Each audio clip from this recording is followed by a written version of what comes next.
Shakti and its proper application. The subject of today's discourse is energy and its proper application. In the absence of duality energy, Shakti finds no scope for its application. The existence of energy is dependent on duality. The term Shakti has various meanings and as such has no proper English equivalent. Energy is the term generally used in English, but it does not convey the full import of Shakti. The sentient, mutative and static principles of Prakriti are called Shakti.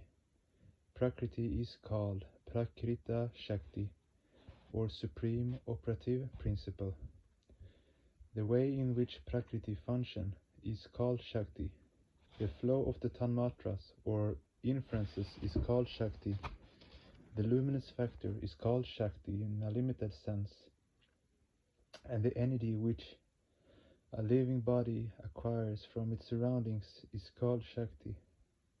This is the broad range of meanings that the term Shakti encompasses. Purusha is also a kind of Shakti, Shiti Shakti or cognitive faculty. Let us see how material energy originates. What is the relationship between energy in a mundane sense and the energy of the three principles? Although the sentient principles influences Purusha, cognitive faculty, to some extent, it cannot bring Purusha within the limitations of bondage. The influence of the mutative principle arouses the feeling of authorship in the cognitive faculty, but it cannot bring Purusha within the scope of objectivization and demarcation. Objectivization and demarcation can only occur under the influence of the static principle.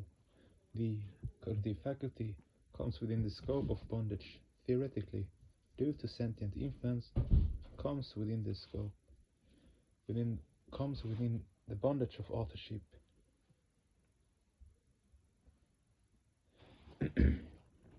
Due to mutative influence, and assumes the shape of certain demarcated forms due to static influence. When form remains in the abstract realm, it is called energy. When it comes into the material realm, it is called matter.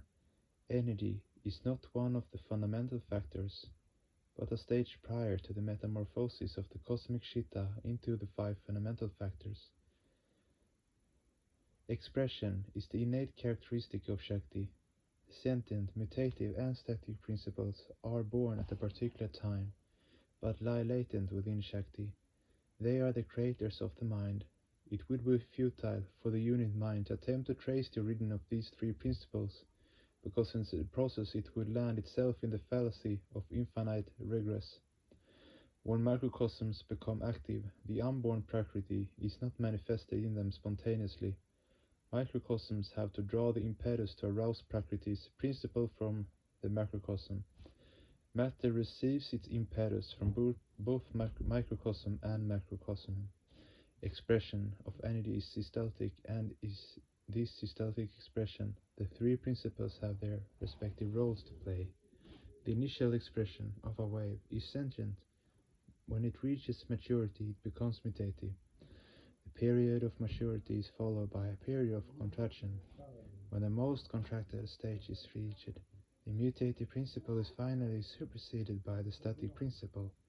This stage of maximum contraction contains the seed for the subsequent stages of expression. It marks the completion of one phase in the cycle of actional flow.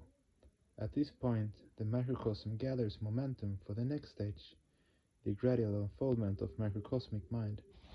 Human beings acquire the necessary strength and stamina for their personal endeavor from the macrocosm. The more strength they require prior to the actual execution of work, the more powerful they become. This strength may be preserved in the body, the mind, or in the nerve cells and nerve fibers which maintain a coordination between body and mind. The more strength one acquires in a particular sphere, the more permanent one's base in the sphere becomes. The unit mind draws inspiration from the macrocosm. When the psychic wave is in a state of maximum pause, the cosmic mind also acquires impetus to manifest its dormant samskaras. When its mind is in a state of pause, the seed of expression which manifest themselves after the state of pause in the psychic wave are called reactive momenta samskaras. The higher the frequency of the wave, the more numerous the points of pause, the greater the number of samskaras, and the cruder the expression. The entity in which there is maximum crudification is called yara or matter. At these pause points in the psychic waves of the unit mind, the feeling of ego, asmita, arises. To overcome ego, one must throw oneself into the whirlpool of activity in order to increase one's psychic wavelength. Action is a must. Action can be divided into four stages: initial activity, maturity, lessening of momentum, and lapsing into the state of inaction. The process of respiration can serve as an example. The first stage of respiration is inhalation, manifestive stage of action. The second stage is retention, maturity of manifestation. The third stage is exhalation, contractive stage of action, and the fourth stage is complete exhalation, nadir point of contraction. In the fourth stage, if there is any residual momentum left in the psychic wave, then the unit body may continue to derive inspiration from the state of pause of the macrocosm, thereby giving a continued expression of life. But if the psychic wave loses its residual momentum, or if the psychic wave loses parallelism with the physical wave, the unit being loses the capacity for further inhalation. This is called death. If the contractive wave imbibes momentum for subsequent expansion, unit life and unit mind cannot be separated from the unit body. The air which one inhales will certainly be exhaled. One cannot die before exhalation. When there is the potentiality of further development in the mental sphere, but the physical body does not have the required capacity to express it, the unit mind receives momentum from the state of pause of the cosmic mind for acquiring a new physical body. If there is no parallelism between the microcosmic wave and the cruder portion of the macrocosmic mind, one cannot acquire a new body from the macrocosmic stuff. Material bodies disintegrate due to inadequacy of the energy already acquired, and due to vibrational conflict. When this occurs, the reactive potentials lose their physical base and drift in the macrocosmic flow. Later they are reborn as separate psychic waves as a result of clash amongst the different waves within the macrocosmic body. The reappearance of these psychic waves is called rebirth. Material bodies disintegrate due to the inadequacy of the energy already acquired, and due to vibrational conflict. When this occurs, the reactive potential lose their physical base and drift into the macrocosmic flow.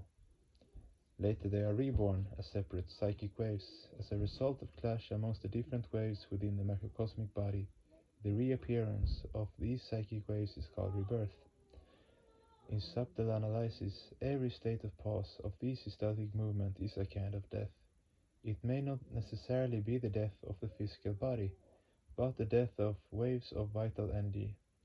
Hence microcosms die millions of times every day. Every state of pause of the systolic movement is a kind of death. From where do microcosms acquire vital energy?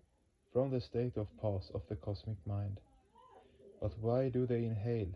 They inhale to maintain the existence of their unit bodies and minds.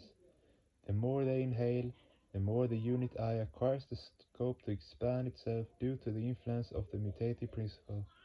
The fullest inspiration means the maximum expansion of Aham Tattva. When the mind attains its fullest expansion, it becomes free from its numerous objects. It becomes tranquil and acquires the scope to be pinpointed on one object for a long period. At the time of exhalation, the eye returns to the state of pause of the cosmic mind. In this phase, Aham Tattva also contracts gradually. The stage of fullest exhalation is the stage of maximum tranquility of mind. The relationship between prana, vital energy, and Aham Tattva is called prana taranga. As long as the I feeling exists, there is the possibility of rebirth. But when the waves of vitality and the psychic waves become parallel with the state of cosmic pause, no more rebirth is required to perpetuate the I feeling. This is called Mahamrityu, the great death. After worldly death, the disembodied soul will have After worldly death, the disembodied soul will have to breathe in from the state of pause of the cosmic I to perpetuate its I feeling or course through the medium of a different body. That is why the unit mind should exhale with cosmic ideation, for this leads to parallelism between the macrocosmic waves and the microcosmic waves. At this stage there remains only one unbroken cosmic flow, which means liberation for the microcosm, as there is only Svarasa within the macrocosm, and no other individual flow. It does not need to effect an internal change within itself.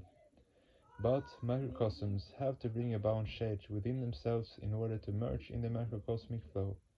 The flows of energy within the microcosm originates from the static and mutative principles are gradually transformed into the cosmic flow within the help of sentient principle. This is the internal application of Shakti. The waves of the cognitive faculty are beyond microcosmic perception, and therefore beyond the scope of the three principles. The cognitive faculty moves along its own flow, not in the flow of the three principles of Prakriti. The resultant flow, created due to clash between the waves of the cognitive faculty and those of the three principles of Prakriti, is called the spiritual flow. And the special resultant, created in microcosms by the spiritual flow, is called spiritual inspiration. Inspiration and the thought of universal welfare are inseparable. The spirituality inspired mind should apply its power on the material world so that matter can be used benevolently for human progress. Three stones on earth are not easily moved by spiritual inspiration, nor are people of static nature. The difference between human beings and inanimate objects is that the former possesses minds. If crude people fail to imbibe spiritual vibrations, highly evolved sadhakas, using the powerful thought of human welfare, should create spiritual vibrations in their minds. This endeavor is called proper application of spiritual energy. Dull or crude people, who are not easily moved by the application of spiritual energy, will have to be transformed with the proper application of psychic power. That is, they will have to be convinced through logic and reasoning, and rectified by creating psychic clash within their minds. If that fails, it should be understood that the static pressure of the cosmic mind has a firm hold on their minds. Unless powerful vibrations are created in their bodies and minds, no effective change will ever take place. In that case, one will have to temporarily create a powerful physical impact instead of a psychic or spiritual one. Spiritual vibrations do not work at all times. Sometimes the help of physical energy is required. The cognitive faculty exerts its influence on body and mind. Human beings can benefit from the influence only when the mind remains in a state of tranquility. Thus they should only indulge in virtuous deeds.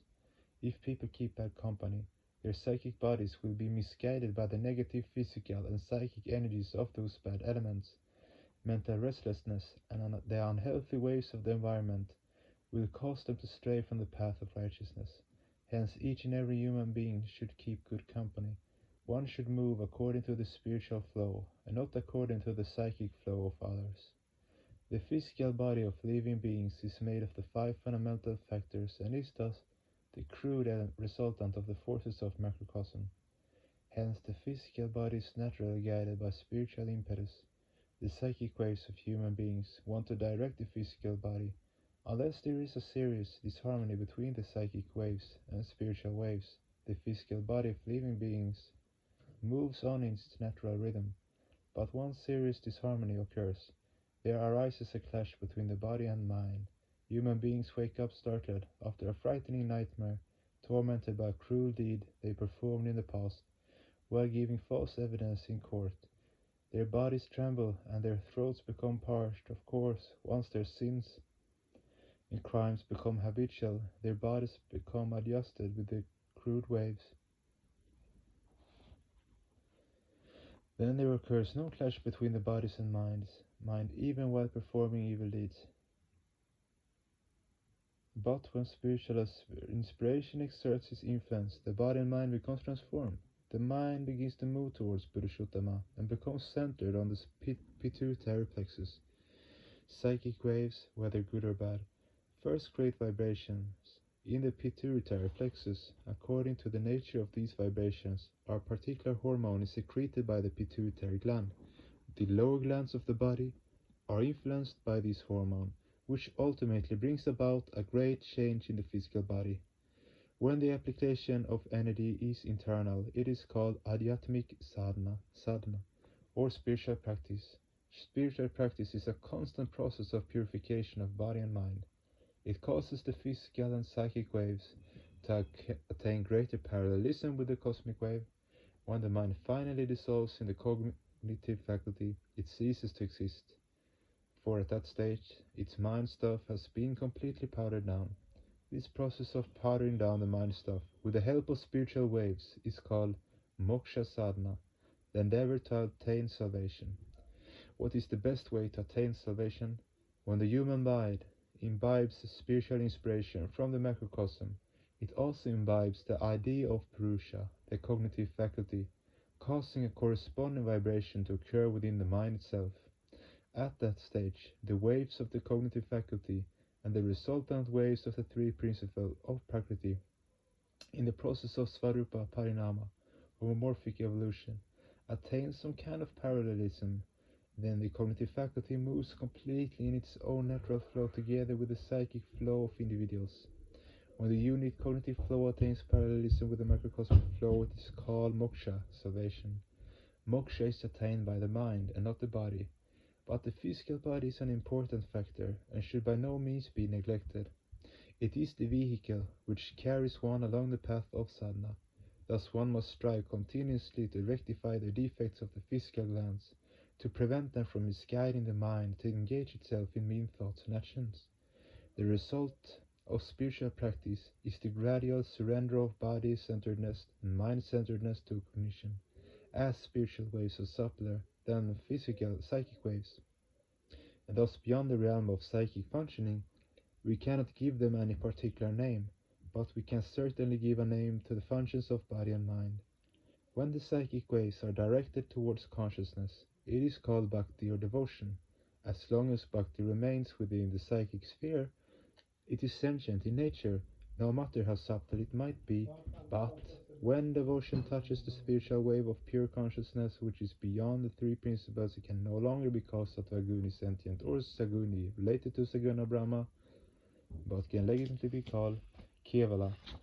In kevala bhakti, there remains no bondage of limitation. One who reaches the stage of kevala bhakti forgets all protocol and dances and sings, cries and laughs in supreme joy. It is only at this height of spiritual elevation that worldly bondages, enemies, fetters and social restraints cease to exist. When the psychic waves develop, smashing the bondages of matter as they advance, it is called karma or action. Genuine devotion originates from sentient inspiration.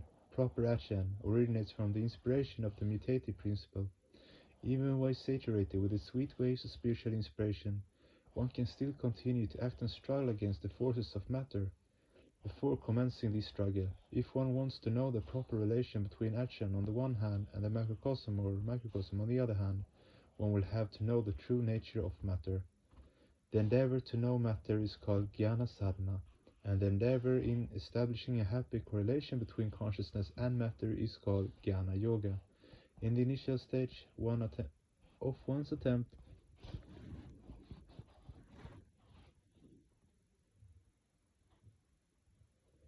to know matter, jnana is static by nature.